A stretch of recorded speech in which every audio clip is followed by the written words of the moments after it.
상승률이 더뎠으니까 지금 사두면 다른 것보다 더 많이 오르겠지. 틀린 접근이죠. 안정적인 실거주 수요에 목표를 두고서 바라보시는 것이 맞겠다. 상승을 하긴 했는데 정말 이제 미미한 수준으로 일종의 태핑이라고 하죠. 수요자인 것처럼 각종 인터넷 매체에서 SNS를 통해서 어떤 가격을 한번 툭 던져보고 어떤 댓글이 달리는지 기존에 이미 조성되어 있는 시장 가격들과 좀 객관적으로 비교를 해보시는 그런 자세가 필요하겠습니다. 네.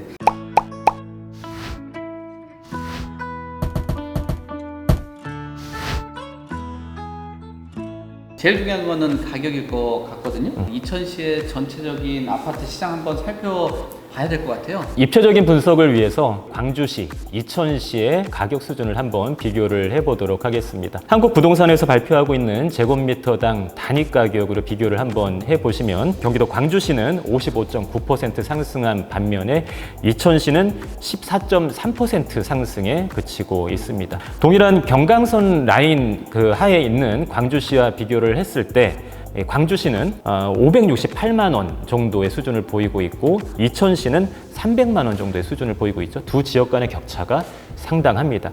이 지역 간의 구도를 먼저 좀 기억을 해 두실 필요가 있겠습니다. 이렇게 봤을 때 이천시를 바라보시는 합리적인 시각은 여기가 지금 가격이 좀 낮은 편이고 상승률이 더뎠으니까 지금 사두면 다른 것보다 더 많이 오르겠지. 이런 접근을 보통 많이 합니다만 틀린 접근이죠. 더 강세를 보였던 곳이 빠르게 치고 올라가는 경향이 많습니다. 그래서 이천시의 경우에는 안정적인 실거주 수요에 목표를 두고서 바라보시는 것이 맞겠다. 주택 가격 상승에 좀 요소가 될 수 있는 인구들이 늘어난다라면은 그래도 도움이 될 것 같은데 뭐 이천시도 그런 추가적으로 상승이 가능하거나 뭐 인구가 유입되거나 뭐 이런 것들도 같이 살펴보면은 동향을 파악하는 데 좀 도움이 될 것 같은데요. 예, 저희 집술랭 가이드에서 인구 소멸 위험에 대해서 상당히 여러 번 그 지적을 해 왔었습니다. 이 부분에 있어서 이천시는 여러모로 애매한 부분이 많습니다. 감소하고 있지는 않습니다. 역시나 광주시랑 비교를 해보겠습니다. 광주시의 경우에는 54.1% 증가를 했습니다. 이천시는 9.4%, 그래서 총인구 22만 1000명 정도를 기록을 하고 있는데 이렇게 따져봤을 때 이천시는 연평균 0.88% 정도 상승을 한 것이죠. 상승을 하긴 했는데 정말 이제 미미한 수준으로 상승을 하고 있는 것이고 여기서 인구 증가가 더 강하게 받쳐주지 못한다면 어느 정도 시점에서는 정체 혹은 하락까지도 뭐 부정적으로 보는 견해일 수도 있겠습니다만 이런 우려도 약간은 있습니다. 그래서 인구 측면에서의 수요 강도를 평가를 했을 때는 수요가 탄탄하게 받쳐주는 것 혹은 뭐 상승하는 곳이라고 보기는 어렵다. 그럼 이거는 어떻게 보세요? 그러니까 주변 일대 노후 아파트들이 많다라는 게 신축 아파트를 부각시키는 요인인데 이천시 같은 경우는 실제 노후도 상황들을 같이 살펴보면은 좀 도움이 될 것 같다는 생각을 하거든요. 맞습니다. 아파트 신규 분양의 성패를 판단할 수 있는 가장 중요한 지표 중에 하나가 그 지역의 아파트 노후도 현황이 될 것입니다. 역시나 이 통계청의 건축 연도별 아파트 현황을 살펴보시면 답이 나올 텐데 가장 중요한 그 시점이 1999년 이전에 지어진 아파트들이 그 지역의 전체 아파트 대비 몇 % 정도를 차지하고 있는가를 한번 살펴보시면 되겠습니다. 이천시의 경우에는 전체 아파트 중에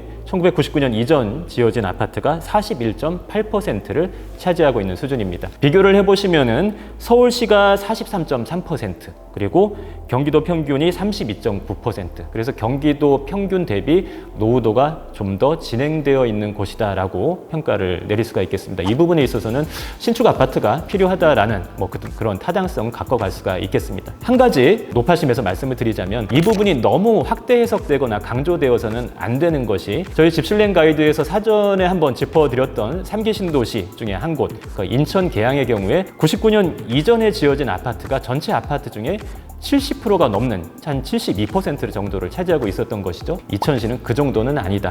노후도가 많이 진행되어 있는 곳에 그런 평균적인 흐름을 따라가고 있다. 이 정도로 보시면 될 것 같습니다. 그러니까 필요하지만 굉장히 열악하다 정도는 아니군요. 아주 심각한 정도는 아니다. 이천 자이더파크 비교 삼을 만한 단지들이 몇 군데 있으면 같이 소개 좀 해주시겠어요? 예, 아파트 시장이 협소하기 때문에 비교 대상 아파트 또한 많지가 않습니다. 이천의 대표적인 아파트를 좀 살펴보시면 대장 아파트는 역시나 안흥동의 롯데캐슬 골드스카이를 한번 살펴보시면 되겠습니다. 2018년도 입주한 아파트이고 736세대입니다. 평균적으로 6억 5,250만 원을 기록을 하고 하고 있습니다. 그리고 이천 라운 프라이빗 송정동에 위치해 있습니다. 2021년 이제 9월부터 입주를 막 시작하게 되는 그런 아파트이고요. 790세대. 그리고 실거래가, 분양권 실거래가가 되겠죠.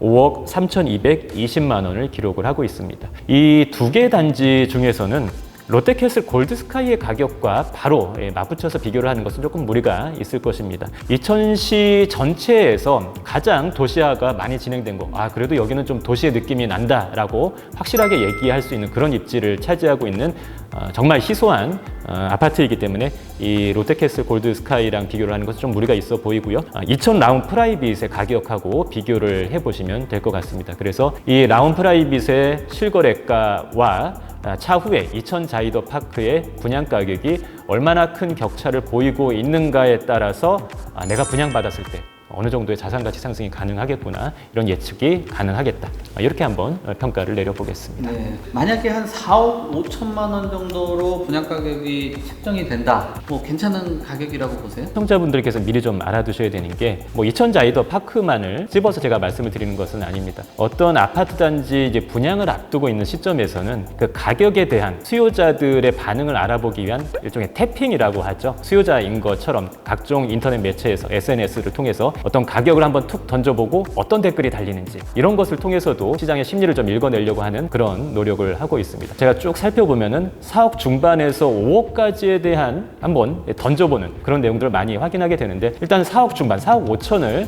한번 기준으로 잡아서 평가를 해보도록 하겠습니다. 이 지역 자체가 고분양가 심사를 받지 않는 곳이다 보니 사실 가격이 어떻게 책정될지 예측하는 게 쉽지는 않습니다만, 4억 5천으로 책정이 됐다라고 했을 때 그렇게 좋은 가격은 아니다. 동일한 경강선 라인을 끼고 있는 경기도 광주시의 아파트 시세랑 비교를 해보셔야 된다라는 것이죠. 경강선 라인 중에서 판교하고 또 서울 접근성이 훨씬 좋은 경기 광주역이라든지 초월역 인근의 아파트 시세들을 한번 잘 살펴보실 필요가 있겠습니다. 이 지역의 대표적인 아파트 중에 광주 초월역 한라 비발디, 또 쌍용 플래티넘 더 광주를 보시면 세대수가 각각 1108세대, 873세대 요 정도이거든요. 당연히 2023년, 2022년 입주를 앞두고 있는 신축이기도 하고요. 실거래가, 이제 분양가 실거래가가 되겠습니다. 이 가격들이 4억 5천만 원, 4억 6천만 원 이 정도 수준인 것이죠. 강남까지 대략 한 16분에서 20분 이상 훨씬 더 빠르게 접근할 수 있는 이 경기 광주에 있는 아파트들 중에서 4억 중반대의 가격으로 매입할 수 있는 아파트가 있다면 당연히 거기를 선택하는 것이 합리적인 판단이 될 것입니다. 가끔 그런 경우들이 있어요. 완판이 다 됐기 때문에 잘못 판단한 거 아닌가라는 생각도 하거든요. 사실 근데 그 완판이라는 거는 마케팅을 잘하고 공급자 중심에서 성공한 건데, 사실 그 가격을 합리적으로 받았다 안 받았다는 입주하고 나서의 그 시세 변동, 그게 더 중요하잖아요. 그렇죠. 입주 이후에 상당 기간이 흐른 다음에 그 시세가 유지될 수 있겠는가 혹은 더 상승할 수 있겠는가를 보셔야 되는 것이겠죠. 완판 성공했다라는 거는 수요자보다도 공급자가 잘한 거네요. 그렇죠.